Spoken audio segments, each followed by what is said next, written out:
For this service, we need freshly opened brake fluid, any Allen tools you need to open your brakes, alcohol cleaner, paper towels, and a hydraulic disc brake bleed kit. Inside, this includes protective gloves, a bleeding cup, a syringe, as well as lines and clips and other things. Okay, first take out 2 of these, 1, 2, and move the box. The first one we load into the syringe.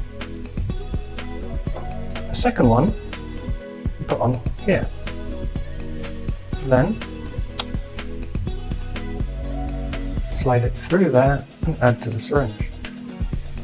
Lastly, open up the cap, take out the plug, insert it, and you're ready. Loosen the lever bolt on the brake lever. You'll need your Allen wrench for this, and rotate it to keep the reservoir horizontal. Now remove the caliper from the bike by loosening the mounting bolts. This is to ensure the brake hose does not have any upward loops that may trap air bubbles. Now, remove the brake pads to prevent any fluid contaminating them. Do this by loosening the pad retaining screw and sliding them out. Be careful not to touch the brake pads, as natural oils on your hand also need to be kept away. Insert the spacer into the caliper to prevent the pistons touching. This can be a messy job, so it's time to get those gloves on. Start by loosening the bleeding bolt on the caliper, connecting the syringe. Be sure to tighten it well to avoid air seeping into the system. Then we undo the clamp.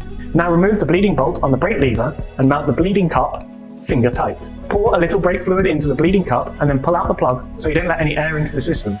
Now fill the cup. Do not overfill the bleeding cup and make sure there are no bubbles in the bleeding cup line. If you do, just flick the line out of the cup to make that air rise up and out. Pull back on the syringe to draw fresh fluid through the lines. Pay attention to the colour of the fluid coming out. If the brake is not maintained for a long time, the brake fluid will be dirty and grimy. It might even be black. Also, watch the syringe hose. If there are bubbles in the hose, gently tap the brake line. We really must avoid any air getting into the brake line. Keep drawing through more brake fluid until it runs clear. Keep an eye on the bleeding cup to ensure it doesn't run empty. Once the fluid runs clear, slowly press down on the syringe and then draw it out again. This is to ensure there are no bubbles in the system. Once you are sure that no air has entered the system and the brake fluid is fresh, you're ready to start sewing up. To remove the syringe, close the clamp, remove the syringe and tighten the bleeding bolt. Later, dispose of the waste brake fluid per local regulations.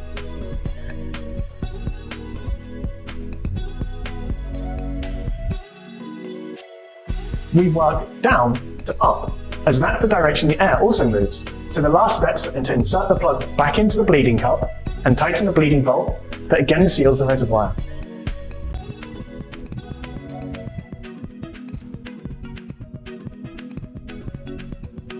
We need to get rid of any residual brake fluid. This really cannot get near the brake pads or rotors, so wipe it up and clean using the alcohol cleaner to ensure there isn't any remaining residue that may contaminate these surfaces. Now reinstall the caliper, remove the spacer and reinstall the brake pads.